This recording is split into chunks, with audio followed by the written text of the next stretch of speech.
Shri Sai Satcharita, the wonderful life and teachings of Shri Sai Baba. Chapter 2, Object of writing the work, Incapacity and boldness in the undertaking, Hot discussion, Conferring significant and prophetic title of Himmat Panth, Necessity of a Guru. In the last chapter, the author mentioned in the original Marathi book that he would state the reason that led him to undertake the work, and about the persons qualified to read the same, and such other points. Now, in this chapter, he narrates the same. The object of writing this work. In the first chapter, I described Sai Baba's miracle of checking and destroying the cholera epidemic by grinding wheat and throwing the flour on the outskirts of the village. I heard other miracles of Sai Baba to my great delight, and this delight burst forth into this poetic work. I also thought that the description of these miracles of Sai Baba would be interesting and instructive to his devotees and would remove their sins, and so I began to write the sacred life and teachings of Sai Baba. The life of the saint is neither logical nor dialectical. It shows us the true and great path, incapacity and boldness in undertaking the work. Himmat Panth thought that he was not a fit person to undertake the work. He said, "I do not know the life of my intimate friend, nor do I know my own mind. Then how can I write the life of a saint or describe the nature of incarnations, which even the Vedas were unable to do? One must be a saint himself before he could know other saints. Otherwise, how can I describe their glory? To write the life of a saint is most difficult.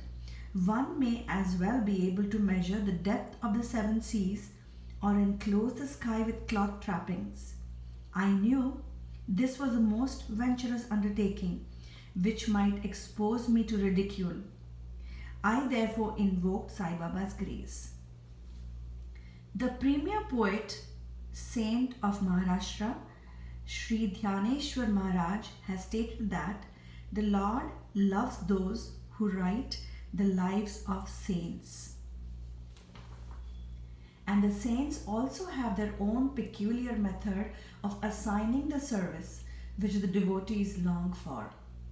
The saint inspires the work, the devotee becomes only an indirect cause or an instrument in achieving the end. For instance, in 1700 Shakha year, the poet Mahipati aspired to write the lives of saints. Saints inspired him and got the work done. So also in 1800 Shakha year, Das Kanu's service was accepted. The former wrote 4 works, Bhakta Vijay, Sant Vijay, Bhakta Lilamrit and Sant Lilamrit, while the latter wrote 2, Bhakta Lilamrit and Sant Kathamrit, in which the lives of modern saints were described. In chapters 31, 32, 33 of Bhakta Lilamrit and in chapter 57 of Sant Kathamrit, the life and teachings of Sai Baba are very well depicted. These have been separately published in Sai Leela magazine, numbers 11 and 12, volume 17. The readers are advised to read these chapters. So also, Sai Baba's wonderful Leelas are described by Mrs. Savitri Bai Raghunath Tendulkar of Bandra in a small book named Shri Sainath Bhajan Mala. Das Kanu Maharaj also composed various sweet poems on Sai Baba. A devotee named Amidas Bhavani Mehta has also published some stories of Sai Baba in Gujarati. Some numbers of Sainath Prabha, a magazine published by Dakshin Bhiksha Sanstha of Shirdi, are also published. Then the question of objection comes in that while so many works regarding Sai Baba are extant, why should this Satcharita be written, and where is its necessity? The answer is plain and simple. The life of Sai Baba is as wide and deep as the infinite ocean, and all can dive deep into the same and take out precious gems of knowledge and bhakti and distribute them among the aspiring people. The stories, parables and teachings of Sai Baba are very wonderful. They will give peace and happiness to the people who are afflicted with sorrows and heavily loaded with miseries of this worldly existence, and also bestow knowledge and wisdom both in worldly and in spiritual domains. If these teachings of Sai Baba, which are as interesting and instructive as the Vedic lore, are listened to and meditated upon, the devotees will get what they long for, viz. Union with Brahma, mastery in eightfold yoga, bliss of meditation, etc. So I thought that I should collect these stories together. That would be my best upasana. This collection would be most delightful to those simple souls whose eyes were not blessed with Sai Baba's darshan. So I set out about collecting Sai Baba's teachings and expressions, the outcome of his boundless self-realization. It was Sai Baba who inspired me in this matter. In fact, I surrendered my ego at his feet and thought that my path was clear and that he would make me quite happy here and in the next world. I could not myself ask Sai Baba to give me permission for his work, so I requested Mr. Madhavrao Deshpande, alias Shama, Baba's most intimate devotee, to speak to him for me. He pleaded my cause and said to Sai Baba, "This Anna Sahib wishes to write your biography. Don't say that you are a poor fakir and there is no necessity to write it. But if you agree and help him, he will write, or rather your grace will accomplish the work. Without your consent and blessing, nothing can be done successfully." When Sai Baba heard this request, he was moved and blessed me by giving his udi, sacred ash, and placing his boon bestowing hand on my head, said, "Let him make a collection of stories and experiences, keep notes and memos. I will help him. He is only an outward instrument. I should write my autobiography myself and satisfy the wishes of my devotees. He should get rid of his ego, surrender it at my feet. He who acts like this in life, him I help the most. What of my life stories? I serve him in his house in all possible ways. When his ego is completely annihilated and there is left no trace of it, I myself shall enter into him and shall myself write my own life. Hearing my stories and teachings will create faith in devotees' heart, and they will easily get self-realization and bliss. Let there be no insistence on establishing one's own view, no attempt to refute others' opinions, no discussion of pros and cons of any subject." Significant and prophetic title. The word discussion put in my mind of my promise to explain the story of my getting the title of Himmat Pant, and now I begin to relate the same. I was on close, friendly terms with Kaka Sahib Dikshit and Nana Sahib Chandorkar. They pressed me to go to Shri and have Baba's darshan, and I promised them to do so. But something in the meanwhile turned up which prevented me from going to Shri. The son of a friend of mine at Lonavala fell ill. My friend tried all possible means, physical and spiritual, but the fever would not abate. At length, he got his guru to sit by the bedside of his son, but this too was of no avail. Hearing this, I thought, what was the utility of the guru if he could not save my friend's son? If the guru can't do anything for us, why should I go to Shirdi at all? Thinking this way, I postponed my Shirdi trip, but the inevitable must happen, and it happened in my case as follows. Mr. Nana Sahib Chandorkar, who was a divisional officer, was going on tour to Basin. From Thana, he came to Dadar and was waiting for a train bound for Basin. Meanwhile, a Bandra local turned up. He sat in it and came to Bandra and sent for me and took me to task for putting off my Shirdi trip. Nana's argument for my Shirdi trip was convincing and delightful, and so I decided to start for Shirdi the same night. I packed up my luggage and started for Shirdi. I planned to go to Dadar and from there to catch the train for Manmad, and so I booked myself for Dadar and sat in the train. While the train was about to start, a Mohammedan came hastily to my compartment and, seeing all my paraphernalia, asked me where was I bound to. I told him about my plan. He then suggested that I should go straight to Bori Bandar and not to wait at Dadar, as the Manmad mail did not stop at Dadar. If this little miracle or Leela had not happened, I would not have reached Shirdi next day, as settled, and many doubts would have assailed me. But that was not to be. as fortune favored me, I reached Shri the next day before 9 or 10 am. Bhau Sahib Kaka Sahib Dikshit was waiting for me there.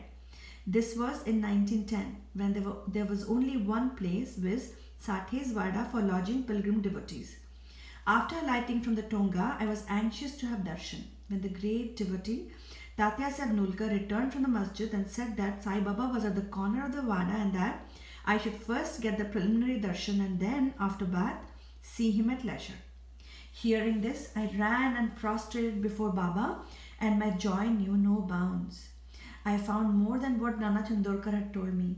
All my senses were satisfied and I forgot my thirst and hunger.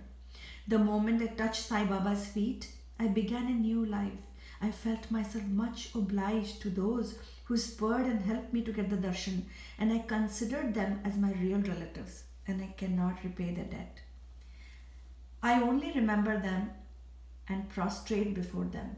The peculiarity of Sai Baba's darshan, as I found it, is that by his darshan our thoughts are changed, the force of previous actions is abated, and gradually non-attachment or dispassion towards worldly objects grows up. It is by the merit of actions in many past births that such darshan is got. And if only you see Sai Baba, all the world assumes the form of Sai Baba. Hot discussion. On the first day of my arrival in Shirdi, there was a discussion between me and Balasaheb Bhate regarding the necessity of a guru. I contended, why should we lose our freedom and submit to others? When we have to do our duty, why a guru is necessary? One must try his best and save himself. What can the guru do to a man who does nothing but sleeps indolently? Thus I pleaded free will, while Mr. Bhate took up the other side with destiny and said, whatever is bound to happen must happen. Even great men have failed. Man proposes one way, but God disposes the other way. Brush aside your cleverness, pride or egoism won't help you. This discussion with all its pros and cons went on for an hour or so, and as usual no conclusion was arrived at. We had to stop the discussion ultimately as we were exhausted. The net result of this was that I lost my peace of mind and found that unless there is strong body consciousness and egoism, there would be no discussion. In other words, it is egoism which breeds discussion. Then, when we went to the masjid with others, Baba asked Kaka Sahib Dikshit the following. What was going on in Satewada? What was the discussion about? And staring at me, Baba further added, what did this Hemat Pant say? Hearing these words, I was much surprised. The masjid was at a considerable distance from Satewada, where I was staying and where the discussion was going on. How could Baba know our discussion unless he be omniscient and inner ruler of us all? I began to think why Sai Baba should call me by the name Hemat Pant. This word is a distorted form of Hemadri Pant. This Hemadri Pant was a well-known minister of the kings Mahadev and Ramdev of Devgiri of the Yadav dynasty. He was very learned, good-natured, and the author of works such as Chaturvak Chintamani and Raj Prashasti. He invented and started new methods of accounts and was the originator of the Modi Marathi shorthand script. But as I was quite the opposite, an ignoramus and of mediocre intellect, so I could not understand why the name or title was conferred upon me. But thinking seriously upon it, I thought that the title was a dart to destroy my ego, so that I should always remain meek and humble.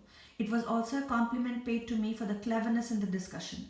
Looking into history, we think that Baba's word calling Mr. Dabolkar by the name Hemat Pant was significant and prophetic, as we find that he looked after the management of Sai Sansthan very intelligently, kept all the accounts properly, and was also the author of such a good work, Sai Satcharita, which deal with such important and spiritual subjects as Dhyan, Bhakti, dispassion, self-surrender and self-realization. About the necessity of a guru. Hemat Pant has left no note, no memo about what Baba said regarding this subject, but Kaka Sahib Dikshit has published his notes regarding this matter. Next day after Hemat Pant's meeting with Sai Baba, Kaka Sahib went to Baba and asked, Baba, where to go? Baba said, high up. Then the man said, where is the way? Baba said, there are many ways leading there. There is one way from here also, Shirdi. The way is difficult. There are tigers and wolves in the jungles on the way. I, Kaka Sahib, asked, but Baba, what if we take a guide with us? Baba answered then, there is no difficulty. The guide will take you straight to your destination, avoiding wolves and tigers and ditches, etc. on the way. If there be no guide, there is a danger of you being lost in the jungles or falling into ditches. Mr. Dabholkar was present on this occasion, and he thought that this was the answer Baba gave to the question whether Guru was a necessity. And he thereupon took the hint that no discussion whether man is free or bound is of any use in spiritual matters, but on the contrary, real Paramartha is possible only as a result of the teachings of the Guru, as is illustrated in this chapter of the original work. In the instances of great avatars like Ram and Krishna, who had to submit themselves to the Gurus, Vasishtha and Sandipani respectively, for getting self-realization, and that the only virtues necessary for such progress are faith and patience. Bow to Shri Sai, peace be to all.